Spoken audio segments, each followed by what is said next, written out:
Good morning to all of you. आज जो हम लोग केमिस्ट्री विषय के अंतर्गत चैप्टर पढ़ रहे हैं, चैप्टर 2 चल रहा है अभी हमारा, विद्युत रसायन। विद्युत रसायन के अंतर्गत जो हम लोग टॉपिक देख चुके हैं वो है विद्युत रसायन किसे कहते हैं, इसकी परिभाषा देख चुके हैं।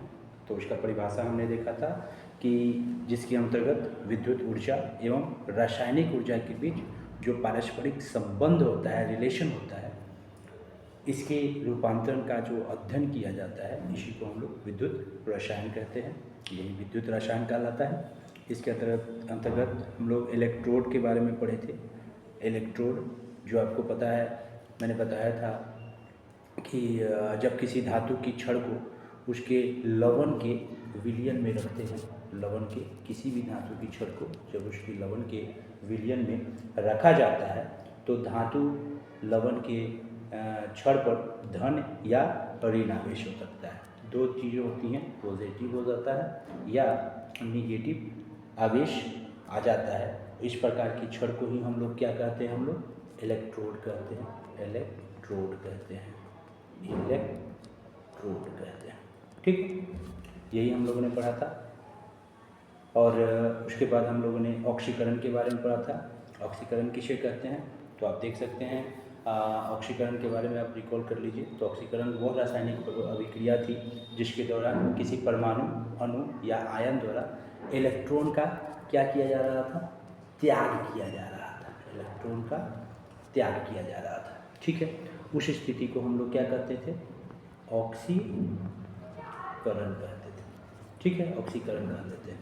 ठीक, एक एग्जाम्पल के तौर पर अगर आप देखना चाहें तो आप देख लीजिए कि अगर कार्बन ऑक्सीजन के साथ मिलता है तो CO2 बनाता है, कार्बन डाइऑक्साइड बनाता है। तो इलेक्ट्रॉन का यहाँ त्याग कर रख के ये आपका क्या बना रहा है, CO2 बना रहा है। ठीक है, विस्तृत इसके बारे में जानना हो, समझना हो, तब इससे पहले वाला वीडियो आप इसको देखिएगा। ठीक है, वीडियो 1 जो आपका चैप्टर 2 का है, आप उसको देखिएगा, अच्छे से समझ में आएगा। नेक्स्ट टॉपिक जो हम लोग इससे में पढ़े थे वो हम लोगों ने पढ़ा था अपचयन। आपको याद होगा अपचयन। अपचयन क्या है कि जब हाइड्रोजन से संयोग करता है, जब कोई भी पदार्थ हाइड्रोजन से संयोग करता है तो इसे हम लोग अपचयन करते हैं। किसके साथ संयोग करता है, हाइड्रोजन से संयोग करता है। ठीक है, पदार्थ द्वारा एक या एक से जब अधिक इलेक्ट्रॉन ग्रहण किया जाता है, इसमें इलेक्ट्रॉन हमेशा क्या किया जाता है, ग्रहण किया जाता है अपचयन में। दो बातें हो गई कि ऑक्सीकरण में इलेक्ट्रॉन का क्या किया जा रहा था, त्याग किया जा रहा था। ठीक है, सॉरी, इलेक्ट्रॉन का क्या हो रहा था, त्याग किया जा रहा था, परमाणु इलेक्ट्रॉन का त्याग किया जा रहा था। और अपचयन में क्या किया जा रहा है, इलेक्ट्रॉन का ग्रहण किया जा रहा है। ठीक है, यही आपकी दो बेसिक आपका अंतर था। इन दोनों का डिफरेंस भी हमने अच्छे से समझाया था, उसको भी आप इससे पहले वाला वीडियो 2 में देख लीजिएगा जाकर। नेक्स्ट टॉपिक हम इस चैप्टर के अंतर्गत पढ़े हुए हैं वो है विद्युत रासायनिक सेल के बारे में। बहुत ही इंपॉर्टेंट टॉपिक था विद्युत रासायनिक सेल। इसके बारे में रिकॉल कर लीजिए कि वह युक्ति जिसके द्वारा रासायनिक ऊर्जा को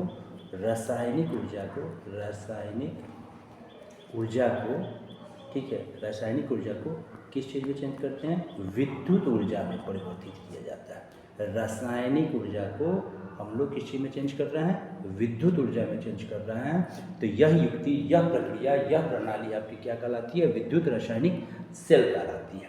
इसमें मेनली जो होता है वो एक दूसरे से जुड़े हुए दो इलेक्ट्रोड होते हैं। क्या होते हैं, आप देखिए, एक दूसरे से जुड़े हुए दो इलेक्ट्रोड होते हैं। ठीक है, और यही आपका दो भिन्न भिन्न विद्युत अपघटकों के विलयन में होता है। ये एक अलग विलयन में रहता है और ये एक अलग विलयन में रहता है। ये दोनों इलेक्ट्रोड जो है वो फर्स्ट और इसको अगर आप सेकेंड बोलें तो दोनों इलेक्ट्रोड आपका अलग अलग विलयन में रहता है। अगर ये पॉजिटिव होगा तो ये नेगेटिव इलेक्ट्रोड कहलाएगा। ठीक है, विस्तृत के लिए अच्छे से समझने के लिए आप इससे पहले वाला वीडियो 3 है आपका इस चैप्टर का, विद्युत रासायनिक सेल के अंतर्गत, विद्युत रासायनिक चैप्टर के अंतर्गत विद्युत रासायनिक सेल, आप वीडियो 3 जाके चैप्टर 2 का आप उसको देखिए, आपको अच्छे से समझ में आएगा।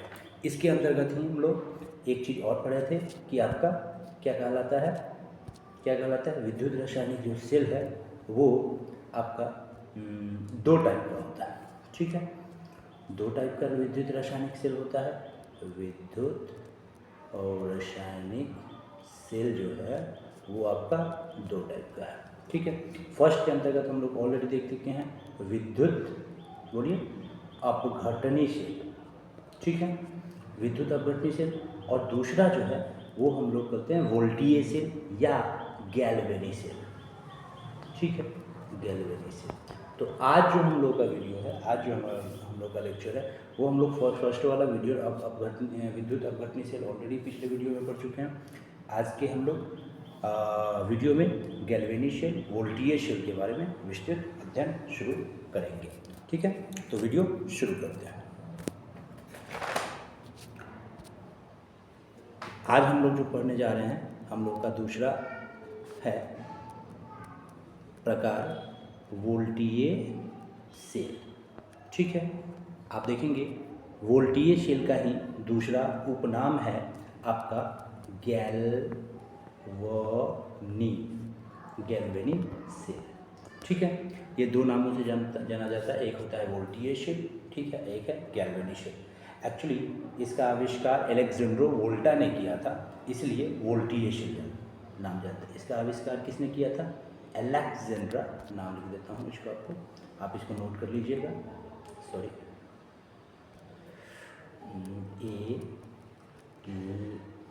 अलेक्जेंड्रो वोल्टा। ठीक है, अलेक्जेंड्रो वोल्टा ने वोल्टीय सेल का आविष्कार किया था, इसलिए इसका नाम वोल्टीय सेल पड़ा। ठीक है, इसके बारे में हम लोग विस्तृत अध्ययन देखते हैं कि ये क्या है। ये क्या है कि वह सेल जो रासायनिक ऊर्जा को, ये क्या कर रहा है, रासायनिक ऊर्जा को विद्युत ऊर्जा में कन्वर्ट कर रहा है। एक रासायनिक ऊर्जा को किसी में चेंज कर रहा है, विद्युत ऊर्जा में रूपांतरित कर देता है। नाम से ही स्पष्ट है, आप समझिएगा। वोल्टीय सेल मतलब वोल्ट ला रहा है। तो वोल्ट किस में आ रहा है? एक रासायनिक प्रक्रिया है, एक रासायनिक ऊर्जा है जिसको वो चेंज कर रहा है विद्युत ऊर्जा में। किस चीज़ में चेंज कर रहा है? इलेक्ट्रिक ऊर्जा में, इलेक्ट्रिक विद्युत ऊर्जा में, इलेक्ट्रिक पावर में। क्या कर रहा है कि आपका रूपांतरित कर दे रहा है, कन्वर्ट कर दे रहा है। तो इस प्रकार की जो सेल होगी उसे हम लोग गैल्वेनी सेल कहेंगे या वोल्टीय सेल कहेंगे। राइट, ठीक है। अब इससे होप सो आपको समझ में आ गया होगा। इसके अंतर्गत 2-3 इंपॉर्टेंट पॉइंट हैं, मैं पहले वो बता देता हूँ, फिर आपका नोट्स लिखाऊंगा अब, ताकि आप अपने कॉपी पर अच्छे से लिख पाइएगा। देखिएगा, गैल्वेनी सेल जो होता है इसमें 2 इलेक्ट्रोड होते हैं। इसमें भी क्या होते हैं आपका? 2 इलेक्ट्रोड होते हैं। इलेक्ट्रोड क्या होता है आपको पता है, ऑलरेडी मैं बताया हुआ हूँ। ठीक है, 2 इलेक्ट्रोड होते हैं जो किसी धातु के द्वारा जोड़ने पर एक इलेक्ट्रोड पर ऑक्सीकरण, मतलब इसके अंतर्गत भी आपका 2 होते हैं। ठीक है, इसके अंतर्गत भी आपका 2 ही इलेक्ट्रोड होते हैं। और जब हम लोग इसको किसी धातु के अंतर्गत जोड़ते हैं, चलिए 1 मिनट, ठीक है, जब हम इसको किसी धातु के अंतर्गत जोड़ते हैं तो एक इलेक्ट्रोड पर क्या होता है? ऑक्सीकरण होता है। ऑक्सीकरण, यहाँ ऑक्सीकरण होगा तो दूसरे इलेक्ट्रोड पर क्या होगा? अपचयन होगा। ठीक है, एक इलेक्ट्रोड पर क्या होगा? अगर एक नंबर पर हो रहा है ऑक्सीकरण तो दूसरे पर क्या होगा? अपचयन की प्रक्रिया होगी। एवं इन दोनों क्रियाओं के फलस्वरूप और इसी के फलस्वरूप आपका क्या होता है? इलेक्ट्रिक ऊर्जा निकलती है। क्या होता है? विद्युत ऊर्जा उत्पन्न होती है। विद्युत ऊर्जा उत्पन्न होती है। बहुत ही इंपॉर्टेंट है और बहुत ही सरल है, सिंपल सी बात है। रासायनिक ऊर्जा को किस चीज़ में कन्वर्ट कर दे रहा है? विद्युत ऊर्जा में, इलेक्ट्रिक ऊर्जा में रूपांतरित कर देता है, और यही गैल्वेनो वोल्टीय सेल कहलाता है। ठीक है, इस चीज़ को पहले आप यहाँ से नोट कीजिए, आपको अच्छे से समझ में आएगा। देखेंगे बहुत ही अच्छे से, बहुत ही प्रिसाइज वे में इसको लिखा गया है और बहुत ही साधारण भाषा में लिखा हूँ ताकि आपको समझ में आएगा।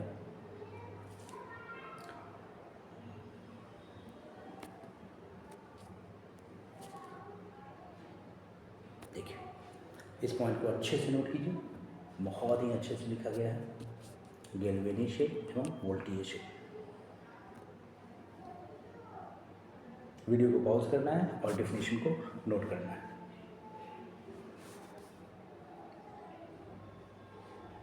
होप शो आप लिख लिए होंगे। नेक्स्ट चलते हैं हम लोग। इसके अंतर्गत 2 पॉइंटें हमने आपको बताई, वो पॉइंट को भी मैंने यहाँ पर लिख रखा है नोट के अंतर्गत। इस चीज़ को आप नोट लिखेंगे।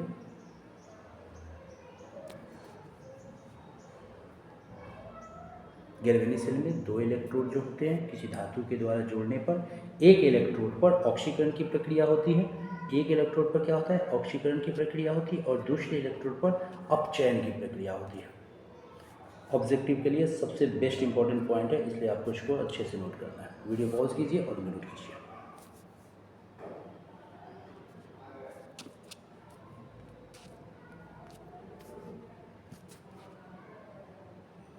चलिए, होप शो आपको समझ में आ गया होगा ये दोनों पॉइंट। इसके बारे में हम लोग और डिटेल से चलते हैं, जो हम लोग यहाँ पर समझते हैं। क्या है, गैल्वेनिक सेल के 2 इलेक्ट्रोड को अर्ध सेल कहा जाता है। इन जो इलेक्ट्रोड होते हैं गैल्वेनिक सेल के अंतर्गत जो 2 इलेक्ट्रोड होते हैं, ठीक है, इन दोनों इलेक्ट्रोड को क्या कहते हैं हम लोग, अर्ध सेल कहते हैं। क्या कहते हैं, अर्ध सेल कहते हैं। ऑब्जेक्टिव में पूछ सकता है अर्ध सेल किसको कहा जाता है, तो गैल्वेनिक सेल के या वोल्टेज सेल के जो दोनों इलेक्ट्रोड होते हैं इनको ही हम लोग क्या कहते हैं, अर्ध सेल कहते हैं। राइट, दोनों पॉइंट आपको समझ में आ गया होगा। नेक्स्ट चलते हैं। नेक्स्ट है इसकी क्या विशेषताएं, किसकी, गैल्वेनिक सेल की विशेषताएं या वोल्टेज सेल की विशेषताएं। आपके एग्जाम में गैल्वेनिक सेल पूछे या वोल्टेज सेल पूछे, उन दोनों की एक ही चीज़ है, मैंने बताया आपका दोनों का एक ही नाम है। इसकी विशेषताओं के बारे में हम लोग चर्चा करते हैं। चलिए एक एक पॉइंट तक चर्चा करेंगे। फर्स्ट पॉइंट है कि इस सेल के जिस इलेक्ट्रोड पर, इस सेल के आपको बताया कि ये जो सेल है उसमें 2 इलेक्ट्रोड होंगे। इस सेल में जब 2 इलेक्ट्रोड होंगे, यही हमेशा ग्राफ आएगा, ये सेल का आपका बेसिक कंस्ट्रक्शन होता है, बेसिक संरचना होती है, तो इससे ही हम लोग हर पॉइंट को समझेंगे।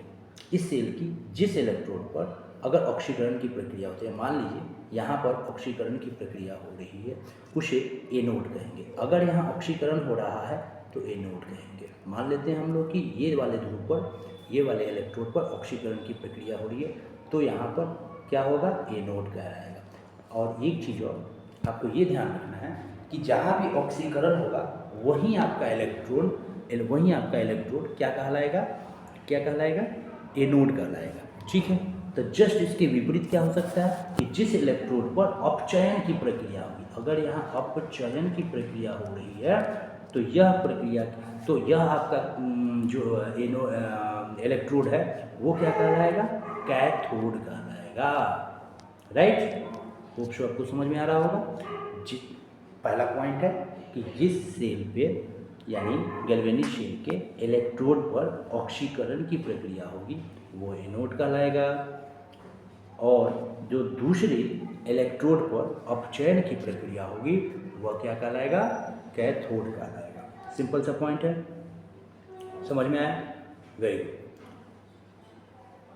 एक पॉइंट और मैंने इसमें बताया था, ऑलरेडी पहले बता दिया था, तीसरा कि इस सेल में जो 2 भिन्न भिन्न प्रकार के इलेक्ट्रोड होते हैं, ये 1 और 2, ठीक, कैथोड और एनोड, इनको ही मिलाकर इन्हें हम लोग क्या कहते हैं, अर्ध सेल कहते हैं। ठीक है, तो 3 पॉइंट इसकी विशेषता के अंतर्गत है, ये तीनों पॉइंट इंपॉर्टेंट है।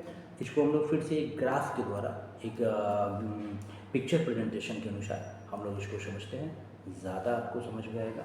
बड़ा मैंने फिगर यहाँ पर लिया है, मान लेता हूँ यह एक तांबे का आपका इलेक्ट्रोड है, ये क्या है, तांबे का। ठीक है, ये मैं एक ग्राफिक ले लेता हूँ और एक दूसरा यहाँ पर, ठीक है, और ये एक जस्ता का इलेक्ट्रोड है। ठीक है, यह एक तांबे का है और यह एक तांबा का है, तांबा का, और यह एक जस्ता का इलेक्ट्रोड है। ठीक है, इन दोनों को, चूँकि इन दोनों का मिश्रण, लवण का मिश्रण होना चाहिए, तो इन दोनों को भी हम लोग एक लवण के ब्रिज से, एक लवण के कनेक्शन से, ठीक है, एक ब्रिज से, जिसको सेतु ब्रिज कहा जाता है, लवण सेतु ब्रिज कहा जाता है, इससे हम लोग क्या कर रहे हैं, जोड़ दे रहे हैं। ठीक है, और आपको पता है इन दोनों को कनेक्शन के लिए एक वायर से कनेक्शन करना होगा, दोनों इलेक्ट्रोड को। ठीक है, एक तांबे के इलेक्ट्रोड को और एक जस्ता के इलेक्ट्रोड को, और इन सब को कनेक्शन के लिए हम लोग एक वोल्ट मीटर यहाँ लगा देते हैं, वोल्ट मीटर लगा देते हैं। यही आपका बेसिक कंस्ट्रक्शन हो गया गैल्वेनो शेल का, वोल्टियर शेल का। ठीक है, इसको हम लोग और अच्छे से समझते हैं। जो हमने यहाँ पर आपका नोट बना रखा है उसके अंतर्गत ज़्यादा अच्छे से समझ में आएगा। यहाँ देखेंगे, अच्छे से समझिए इसको। यहाँ देखेंगे, मैंने एक आपका ये सेल की संरचना ली है, एक दूसरा सेल की संरचना ये ली है। पहले समझते हैं, फिर उसके बाद लिखिएगा। एक तांबे का इलेक्ट्रोड ये लिया है, ठीक है, और एक जस्ता का इलेक्ट्रोड ये लिया। इन दोनों का कनेक्शन जो है आपका वो एक वोल्टमीटर से है, ठीक है, वोल्टमीटर से। और इन दोनों को लवणों को जोड़ने के लिए हमने लवण सेतु ब्रिज का निर्माण किया है। इसको हम लोग क्या कहते हैं, दोनों इलेक्ट्रोडों को जोड़ने के लिए किस चीज़ का इस्तेमाल करते हैं, लवण सेतु ब्रिज का इस्तेमाल करते हैं, राइट। यही आपका वोल्टियर शेल काम करता है, यही आपका गैल्वेनो शेल काम करता है। जो रासायनिक प्रक्रिया, क्यों रासायनिक प्रक्रिया, क्योंकि यह एक रासायनिक केमिकल ही है, रासायनिक प्रक्रिया ही है, ये दोनों एक रासायनिक प्रक्रिया। और इन दोनों के बाद ही, इन दोनों के मिश्रण से, इन दोनों के रूपांतरण से या विक्रिया के पश्चात ही हमें क्या प्राप्त हो रहा है, एक विद्युत करंट प्राप्त होता है। इलेक्ट्रिक एनर्जी, इलेक्ट्रिक पावर जो है वो हमें क्या हो रही है, प्राप्त हो रही है, ठीक है। तो यही हमारा चीज़ क्या कहलाता है, एक क्या कहलाता है, गैल्वेनिक शेल कहलाता है, राइट। होप सो आपको अच्छे समझ में आया होगा। तो पहले आप इसको लिखिए, ठीक है, और फिर से इसको एक बार समझिएगा। चलिए, इसकी विशेषता है यहाँ पर, आप इस विशेषता को अच्छे से यहाँ पर पहले लिखिए, वीडियो को पॉज करके।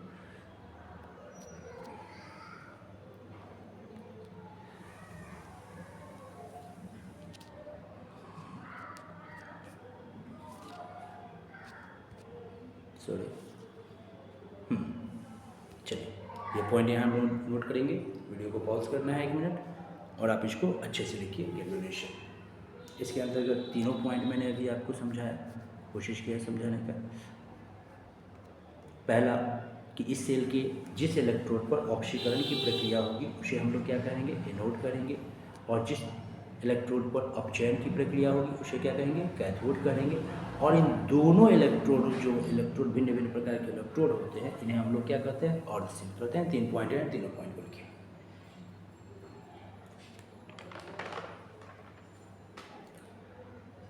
चलिए, होप सो आप लिख लिए होंगे वीडियो पॉज करके। हम इसको आगे बढ़ाते हैं। इसमें हम एक पॉइंट और पढ़ेंगे ताकि हमको ये बात क्लियर हो जाए कि कौन चीज़ क्या है। जो 2 प्रकार के हम लोगों ने शेल की संरचना पढ़ी है, विद्युत अपघटनी शेल और गैल्वेनिक शेल, इन दोनों में अंतर भी हम लोग अच्छे से समझते हैं कि अंतर क्या है, ठीक है, ताकि क्लियर कट हमें समझ में आए, ठीक है। चलिए आते हैं, ब्लैंक शीट लीजिए आप। मेरे पास वाइट बोर्ड यही है, इसलिए मैं बार बार इसी वाइट बोर्ड का इस्तेमाल करता हूँ। चलिए समझते हैं, दोनों में हम लोग अंतर समझते हैं। एक है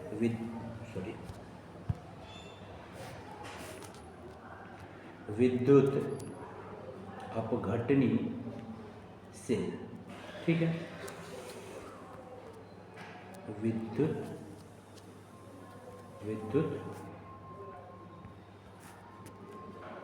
विद्युत अपघटनी शेल के बारे में रहेंगे, ठीक है। विद्युत अपघटनी शेल इधर है, विद्युत अपघटनी शेल, ठीक है। और दूसरा वोल्टियर शेल या गैल्वेनिक शेल, ठीक है। विद्युत अपघटनी शेल या गैल्वेनिक शेल,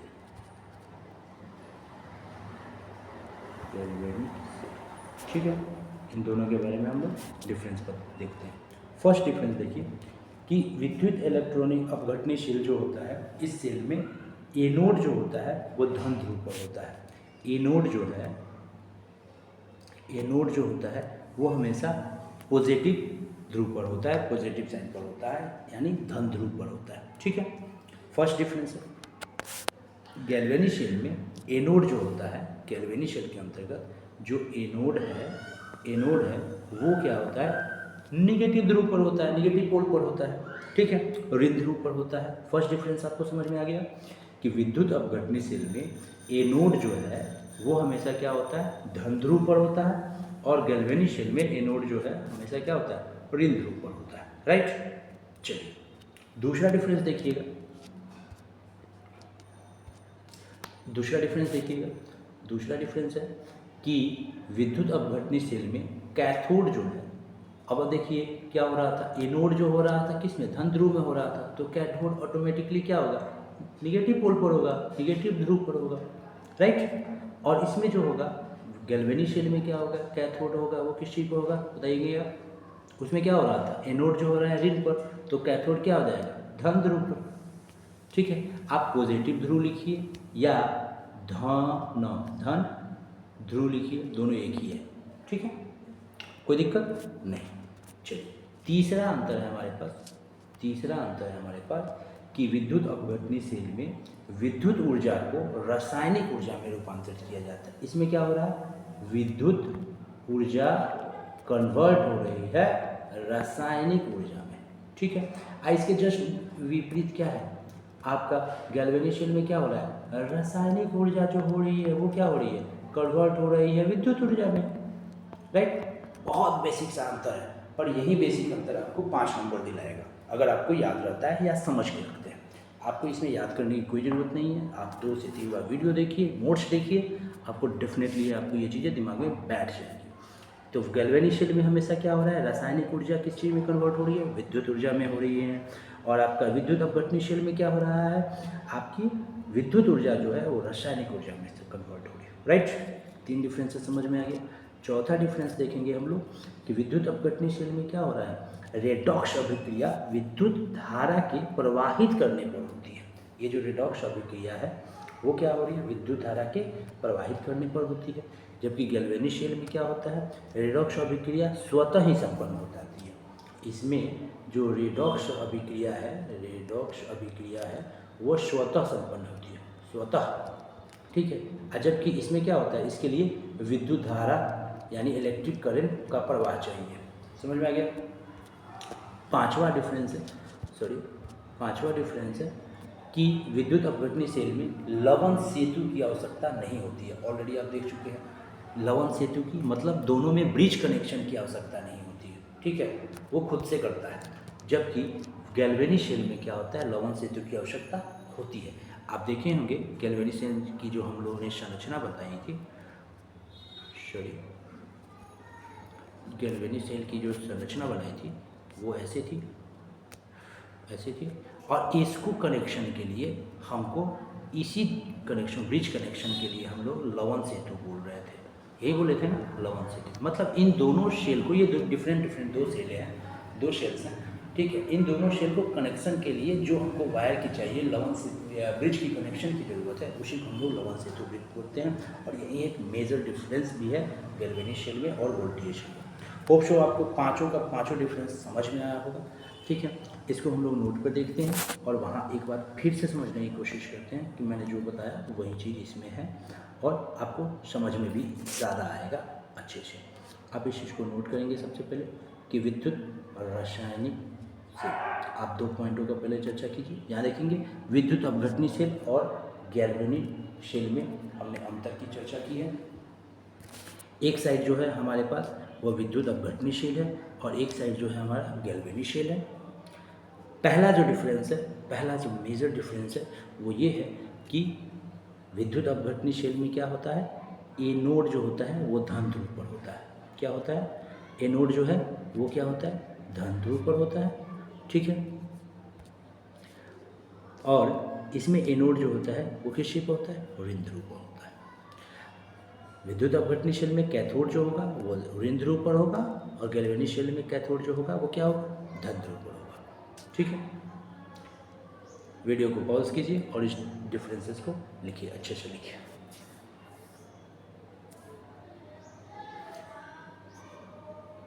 होप शो आप लिख लिए होंगे। तीसरा जो डिफरेंस की हम लोग चर्चा किए थे, तीसरा डिफरेंस है हमारे पास कि इसमें विद्युत ऊर्जा को रासायनिक ऊर्जा में कन्वर्ट किया जाता है, और इसमें रासायनिक ऊर्जा को क्या किया जाता है, विद्युत ऊर्जा में कन्वर्ट किया जाता है। रेडॉक्स अभिक्रिया इसमें क्या होती है, विद्युत धारा को प्रवाहित करने पर होती है। जबकि गैल्वेनोमीटर में क्या होता है, गैल्वेनोशेल में क्या होता है, रेडॉक्स अभिक्रिया स्वतः ही संपन्न हो जाती है, ठीक है। पांचवा और लास्ट जो डिफरेंस है वो ये है कि विद्युत अपघटनी सेल में लवण सेतु की आवश्यकता नहीं होती है, जबकि विद्युत आपका गैल्वेनिक सेल में आपको क्या होती है, लवण सेतु ब्रिज की आवश्यकता होती है। लवण सेतु ब्रिज की क्या होती है, आवश्यकता होती है। ठीक है, ये 5 डिफरेंसेस हैं, पाँचों डिफरेंस आपको अच्छे से समझ में आ गया होंगे। आज की जो हम लोग टॉपिक देखे हैं वो विद्युत अपघटनी शेल और गैल्वेनो शेल दोनों का डिफरेंस देखे हैं। गैल्वेनो शेल को अच्छे से समझने का कोशिश की है। फिर भी अगर आपको जो चीज़ नहीं समझ में आया होगा उसको कमेंट बॉक्स में पूछिए, व्हाट्सएप ग्रुप है उसमें पूछिए। मेरी कोशिश रहेगी कि आपको अच्छे से तरीके से समझाया जाए, डिफरेंट एग्जाम्पल देके समझाया जाए। गैल्वेनो शेल का जो बेसिक कंस्ट्रक्शन, सेल की जो संरचना है वो आपको ध्यान रखना है। अगर एग्ज़ाम में जब भी आपको पूछेगा आपको, ठीक है, ऐसे ही आपको बनाना है। ठीक है, हम लोग अभी चैप्टर 2 की बात कर रहे हैं। 12th के अंतर्गत विद्युत रसायन सेल के अंतर्गत हम लोग गैल्वेनो शेल के बारे में विस्तृत अध्ययन किए हैं। दोनों शेल का डिफरेंस, अंतर जो है उसको अच्छे से समझें। नेक्स्ट वीडियो में हम लोग नेक्स्ट टॉपिक करेंगे। तो आज के लिए इतना ही। कोई क्वेश्चन आपका हो तो आपको पता है कहाँ पूछना है, व्हाट्सएप ग्रुप में पूछिए, यहाँ पर कमेंट सेक्शन में पूछिए। और वीडियो को अच्छे से देखिए, नहीं समझ में आए 2 से 3 बार देखिए, नोट्स को देखिए। और नोट्स निश्चित है वीडियो पॉज करके आप लिखिए, लिखने की कोशिश कीजिएगा तो आपको आधी बातें ऐसे समझ में आएगी। और मेरी वीडियो को सुनिएगा तो डेफिनेटली आपकी 100% बातें ऐसा लगेगा कि मैं क्लासरूम में ही पढ़ रहा हूँ और आपको अच्छे से समझ में आएगा। ठीक है, आज के लिए इतना ही। थैंक यू, धन्यवाद सभी का।